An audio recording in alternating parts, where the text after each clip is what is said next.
My fiancé dumped me months before our wedding because his mom said I wasn't good enough. You're nothing without my son. He can do so much better, she hissed. I just laughed and left now. She calls me 10 times a day sobbing and begging me to take back her broke miserable son. I still can't believe I'm typing this out. 3 months ago I was planning what should have been the happiest day of my life with Brett, my partner of 3 years today. I'm living in my best friend's spare bedroom scrolling through apartment listings and trying to figure out where it all went wrong. Brett and I met in 2021. Within 6 months, we were inseparable, and after a year and a half we moved in together. When Brett first introduced me to his parents, his dad Walt seemed pleasant enough if a bit quiet. Susan, on the other hand, spent the entire dinner quizzing me about my background and family connections with this weird tight smile that never reached her eyes. I remember mentioning that my dad worked in construction and my mom was a school aide, and watching Susan's expression sour slightly before she quickly masked it. Brett brushed it off later, saying she was just protective and old-fashioned. His exact words were that she came from a family that valued certain connections, but that he didn't care about that stuff. I believe him because, well, love makes you stupid sometimes. When Brett proposed last year, I was over the moon. He did it during a weekend trip to this cute little B&B upstate. We agreed on a medium-sized wedding, nothing extravagant since we were both saving for a house down payment. The problem started almost immediately after we announced our engagement. Susan insisted on being involved in every single detail. At first it seemed helpful. She had connections with vendors and offered to help coordinate since I work long hours, but it quickly became obvious she was taking over. The venue I loved was too shabby. The catering I wanted was not the kind of food served at their family events. The dress I fell in love with was a bit cheap looking, don't you think? Brett kept saying it was easier to just go along with her suggestions than fight her on everything. I reluctantly agreed to compromise on some things to keep the peace, but it felt like death by 1,000 cuts. Every decision that was taken away from me chipped at my excitement until wedding planning felt more like a chore than a celebration. The real turning point came during a dinner at their house about months before the wedding. Susan had invited her friends Rita and Angela over, and I realized halfway through that I was basically being paraded in front of them for approval. They kept exchanging these little glances whenever I spoke. At one point Rita asked where I summered as a child, and I laughed thinking she was joking when I explained that my family's idea of vacation was camping at the state park or visiting my grandma in Ohio. The table went silent after dinner. Susan cornered me in the kitchen. While I was helping clean up, she started with what seemed like casual conversation about Brett's ex-girlfriend Melissa, who apparently came from some influential family with a vacation home in the Hamptons. Then she mentioned how Brett had always been destined for great things, and how she hoped I wouldn't hold him back. I remember feeling like I'd been slapped when I asked her what exactly she meant by that. She dropped all pretense. She told me that while I seemed nice enough, I clearly wasn't from the right sort of background to help Brett's future, that my lack of refinement would eventually embarrass him in important circles, that I wouldn't know how to entertain properly or make the right connections. I was so shocked I couldn't even respond at first. When I finally found my voice and told her she was being incredibly rude, she just laughed this condescending little laugh and said something about how my defensiveness proved her point. She said Brett deserved someone who could match his potential, not drag him down. I walked out of the kitchen and immediately told Brett we needed to leave. In the car I was shaking as I told him everything his mother had said. I expected outrage, anger on my behalf, something. Instead, he got quiet and said she didn't mean it like that and that she was just worried about our future. He asked if maybe I had misunderstood her tone. That night was our first major fight. I couldn't believe he was defending her behavior. He eventually admitted that his mother had been expressing concerns about our compatibility for months. Apparently she'd been filling his head with doubts about whether I would fit in with the future he imagined. The worst part, he was actually listening to her. Over the next 2 weeks things deteriorated rapidly. Brett became distant and started staying late at work. When he was home he'd bring up random concerns about our relationship that never existed before, like whether our different backgrounds would cause problems with raising kids or if I'd be comfortable at his company events. It all came to a head when Susan invited us over for another dinner, supposedly to clear the air. Brett practically begged me to go, saying she wanted to apologize. Like an idiot, I believed him and went. There was no apology. Instead, Susan spent the entire evening making backhanded comments about my clothes, my table manners, even the way I spoke. When Brett stepped outside to take a phone call, she leaned across the table and said with this chilling certainty that I was nothing without her son, that he could do so much better than me, and that I should walk away before I ruined his life with my ordinariness.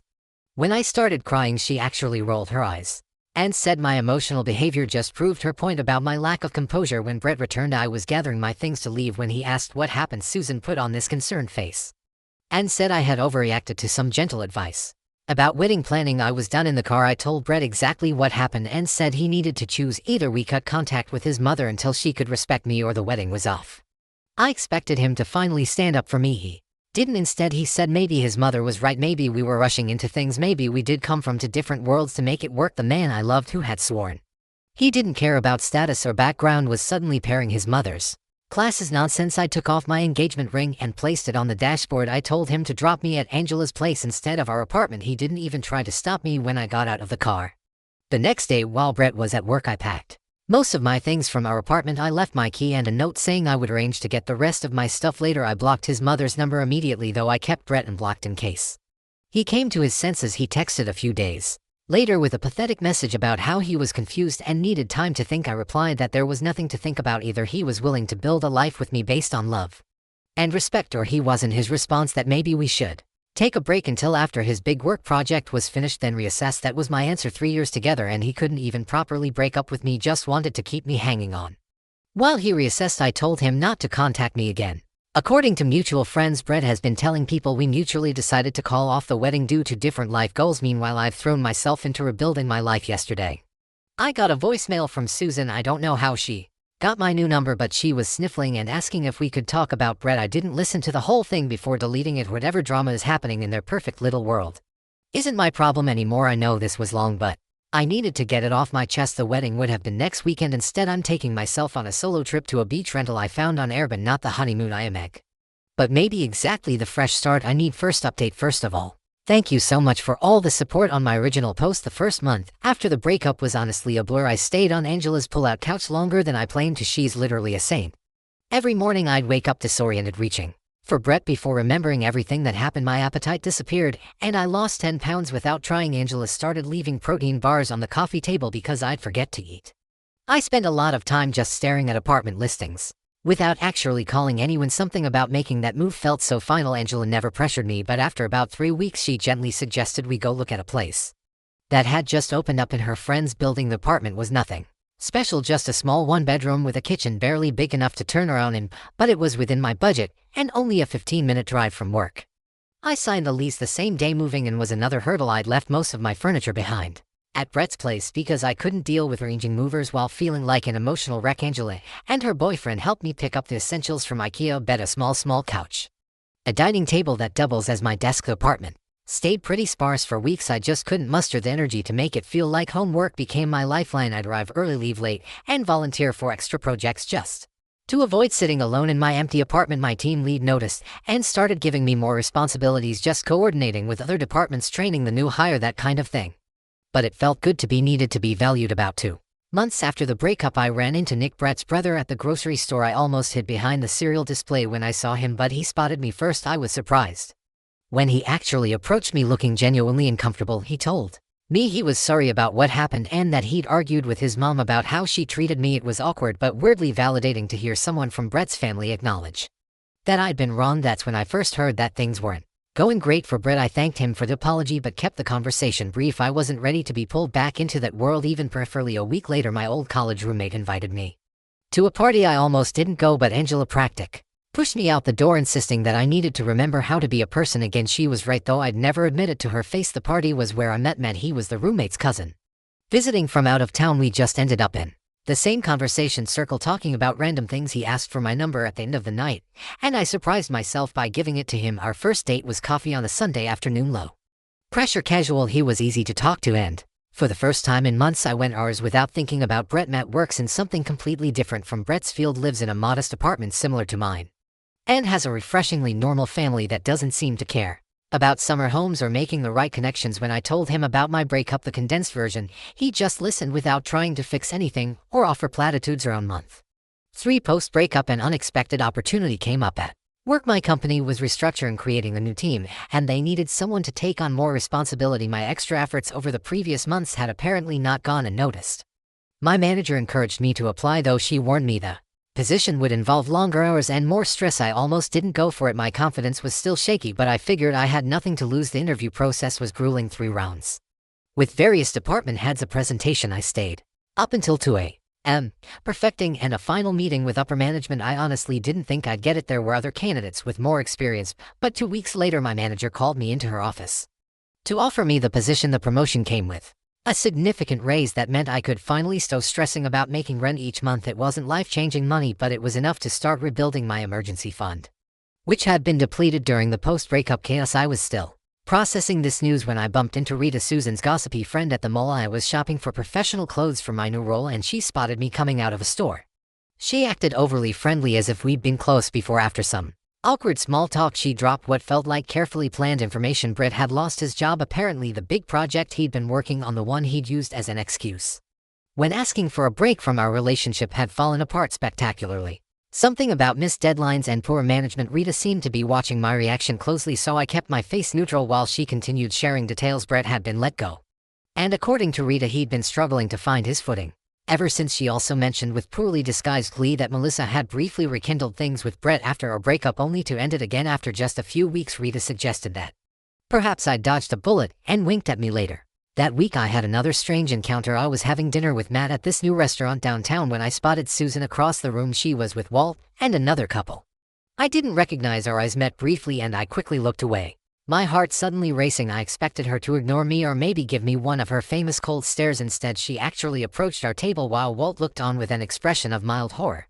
She greeted me like we were old friends, commenting on how wonderful I looked. She asked about my new job, how did she even know about that, and complimented my outfit. Matt looked confused but polite as I awkwardly introduced him. Susan smiled tightened almost imperceptibly when she realized I was on a date, but she maintained her friendly facade. Before leaving, she mentioned that everyone misses me and that she hoped we could catch up properly someday. I managed a non-committal response, and she finally returned to her table. Matt took it in stride when I explained who she was, though he did comment that she seemed intense. The weirdness continued. About a week later, Angela forwarded me a Facebook message she received from Brett asking how I was doing and if I was seeing anyone. She hadn't responded, knowing I wouldn't want her to share details of my life with him. I was grateful for her loyalty but unsettled by his sudden interest through mutual friends.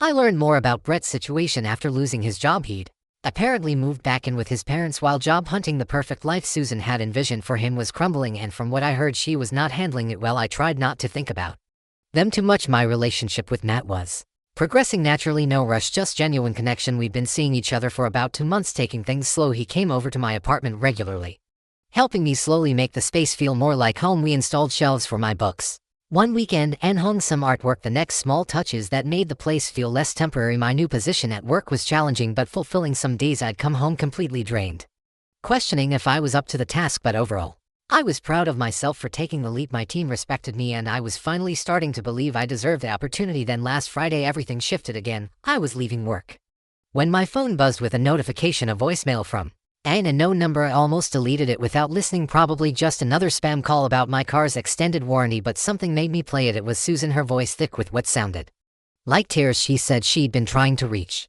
me, that she needed to talk to me about Brett, that he wasn't doing well, that she'd made a terrible mistake, that she'd do anything to fix things between us. 6 months ago, this woman told me I was nothing without her son. Now she was practically begging for my help. I didn't call her back. Instead, I went to Matt's place as we planned, but the voicemail kept playing in my head throughout the evening. Matt noticed something was off and asked what was wrong. When I told him, he didn't tell me what to do or offer solutions. He just asked what I wanted, what would give me peace. I woke up this morning to 3 more missed calls from Susan and a text from a number I didn't recognize, but assumed was Brett's new phone. I haven't opened it yet, I guess. My question now is, do I engage at all? Last update. So it's been about a month since my last update, and I need to vent because things have gotten weird, like uncomfortably weird. When I ended my last post, I mentioned that Susan had left me a tearful voicemail and I wasn't sure whether to respond. After debating for 3 days about whether to return Susan's call, I finally decided to text Brett's number, the unknown one that had texted me, with a simple message asking what was going on. I figured a text was safer than a call, easier to ignore if things got uncomfortable. Within 5 minutes, literally 5 minutes, my phone rang. It was Susan, not Brett. Apparently, she's been using his phone to contact me since I had blocked her number. I almost didn't answer, but curiosity got the better of me. That was my first mistake. The Susan on the phone was nothing like the cold, judgmental woman I remembered. Her voice was shaky, almost desperate. She started by asking how I was doing, commented on how well I looked when she saw me at the restaurant, which was still creepy, and then launched into what I can only describe as the most uncomfortable apology I've ever received. She admitted that she'd been terrible to me, that she'd misjudged me based on superficial factors, and that she regretted driving me away. I sat there in stunned silence as she continued explaining that Brett had been lost since our breakup, that he spiraled after losing his job, that he was drinking too much, that he'd made some bad financial decisions. When I finally managed to ask why she was telling me all this, her answer made my skin crawl. She thought I could help him recover because I was such a stabilizing influence. She actually said that Brett needs Someone responsible like me right now, the audacity of this woman to go from telling me I wasn't good enough to deciding I was exactly what her son needed when things got tough. I told her as calmly as I could that I was sorry Brett was struggling, but that we'd been over for months. I mentioned that I was seeing someone else now. Her response, a dismissive comment about how these rebound relationships rarely last and how Brett and I had real history. Then she asked if we could meet for coffee to discuss situation further against my better judgment and Matt's concerned look. When I told him about it, I agreed to meet Susan at a coffee shop the following weekend. I told myself it would give me closure. Maybe I also wanted to see for myself how desperate things had gotten for her to come crawling back to the girl she once considered beneath her son. When I arrived at the coffee shop, Susan was already there, looking noticeably different from the polished superior woman I remembered. Her normally perfect hair was pulled back in a hasty ponytail, her makeup was minimal, and she looked tired. She'd ordered me my favorite drink, a detail that was both thoughtful and unsettling, because it meant Brett had told her what I liked. The next hour was surreal. Susan laid out Brett's downfall in excruciating detail. After losing his job, he tried to maintain his lifestyle while job hunting, quickly depleting his savings. He'd made a bad investment in some friend's startup that went nowhere. He'd maxed out to credit cards, and now he was living in his old bedroom at their house, sleeping until noon and barely applying for jobs. Throughout her monologue, I kept waiting for her to ask me directly to take Brett back. Instead, she did something more manipulative. She kept saying things like he was at his best when he was with you, and you were always so good at motivating him, and he listens to you in a way he never listens to me. When I reminded her that she once thought I wasn't good enough for her son, she actually teared up and said that she'd been protecting her son from the wrong things, and that she should have valued my steadiness more than Melissa's connections. I almost laughed at how transparent she was being. I was suddenly steady rather than boring, responsible rather than lacking ambition. I left that meeting feeling odd, hollow. I'd expected satisfaction seeing Susan brought low, but mostly I felt pity mixed with lingering anger. I told her I'd think about talking to Brett, but made no promises. That should have been the end of it. It wasn't. The call started the very next day. Susan called to follow up on our coffee meeting. Then she called again to tell me Brett had asked about me. Then she called to mention a job opening she thought Brett might be qualified for, wondering if my company was hiring every single day. I started letting the calls go to voicemail. The messages got increasingly desperate. She mentioned that Brett's father was threatening to cut him off financially if he didn't get his act together soon. She talked about how their family friends were asking uncomfortable questions about Brett's situation. She even brought up my parents once, saying she'd love to make amends with them. To Nick, Brett's brother, texted me one evening to apologize for his mother's behavior. He explained that Brett's spiral had been worse than the family had on. Apparently Brett had started drinking heavily after our breakup, which contributed to his poor performance at work. Nick mentioned that Susan was partly blaming herself for pushing me away, seeing it as the start of Brett's decline, but he was quick to add that Brett was responsible for his own choices and that I shouldn't feel guilted into getting involved. I appreciated Nick's honesty and the fact that someone in that family recognized I wasn't responsible for fixing Brett. Meanwhile, things with Matt were getting more serious. He'd been incredibly understanding about the whole situation, never pressuring me one way or another. We'd started talking about possibly moving in together when his lease ended in a few months. The contrast between his calm support and the chaos of Brett's family wasn't lost on me. About 2 weeks after our coffee meeting, Susan escalated to showing up at my workplace. I was walking to my car after work when I spotted her waiting in the parking lot. My heart dropped. This was crossing a major line. She approached me with this frantic energy, clutching a folder that apparently contained Brett's resume and asking if I could put in a good word for him at my company.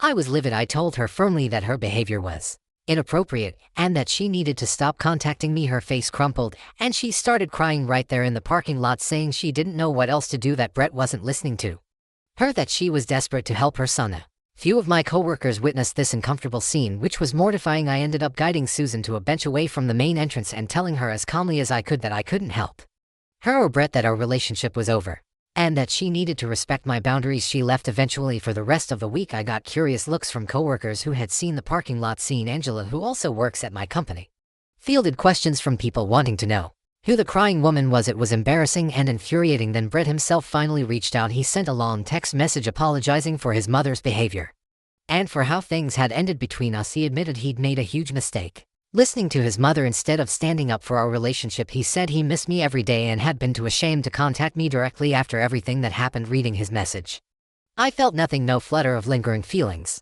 no satisfaction at his regret, just tiredness and a vague sense of closure. I showed the message to Matt, who read it without comment. I decided not to respond to Brett right away. I needed time to think about what, if anything, I wanted to say, but Susan didn't give me that time. She called again the next morning asking if I'd received Brett's message and what I thought about it. When I told her I thought it was inappropriate for her to be involving herself in our communication, she got defensive. and said she was just trying to help. That was when something in me snapped. I told Susan in a voice so calm it surprised even me that I was blocking her number after this call. That if she contacted me at work again I would report it as harassment. That Brett was an adult who needed to solve his own problems instead of sending his mother to fix them. Before hanging up I added one final thought. That perhaps if she'd raised her son to value people for their character rather than their social standing he wouldn't be in this situation now. That evening I finally responded to Brett's text. I told him I forgave him for how things ended because holding on to anger wasn't helping either of us. But I also made it clear that we had no future together, that I had moved on and that he needed to do the same. I suggested he get professional help for his drinking and gambling and that he needed to stop letting his mother fight his battles. I ended by wishing him well and asking him not to contact me again. I blocked both their numbers immediately after sending that message. It felt like closing a door that had been left ajar for too long. The next day though I got an Instagram DM from Susan. She'd created a new account just to message me. This time her tone was angry. She accused me of being heartless, of abandoning Brett when he needed me most. She said I was throwing away years of history out of pride. That last bit almost made me laugh. Susan talking about pride as if she hadn't destroyed our relationship with her own. I didn't respond, just blocked that account too, but she found other ways, emails from new addresses, even a handwritten letter mailed to my apartment. Each contact was more desperate than the last. The final straw came last weekend. Matt and I were having dinner at my apartment when there was a knock at the door. I opened it to find Brett standing there looking disheveled and clearly having had a few drinks. Susan was hovering anxiously behind him. I was so shocked I couldn't speak at first. Matt came up behind me asking who was at the door, and the look on Brett's face when he realized I had someone else there was almost pitiful. What followed was awkward and uncomfortable. Brett tried to talk about our past, about how much he regretted his choices. Susan kept interjecting with comments about how good we were together. I didn't invite them in. Instead I stepped into the hallway and closed the door partially behind me. I told Brett as gently but firmly as I could that this wasn't appropriate, that showing up unannounced at my home crossed a serious boundary, that I had meant what I said in my message about moving on. Brett's response surprised me. He turned to his mother and said this was exactly why he hadn't wanted to come, that he told her this would only make things worse. Then he apologized to me again, not for the breakup this time, but for not protecting me from his mother back then. And now I haven't heard from either of them in the 5 days since that encounter. Nick texted once to apologize again and let me know he was taking Brett to his first Gamblers Anonymous meeting. I thanked him, but didn't ask for further updates. Matt and I are going away for a weekend trip soon. I've changed my email address and asked my manager to be on the lookout for unwanted visitors. Life goes on, and surprisingly it's better than I could have imagined a year ago when I was planning a wedding to the wrong person. I don't know if I'll need to post another update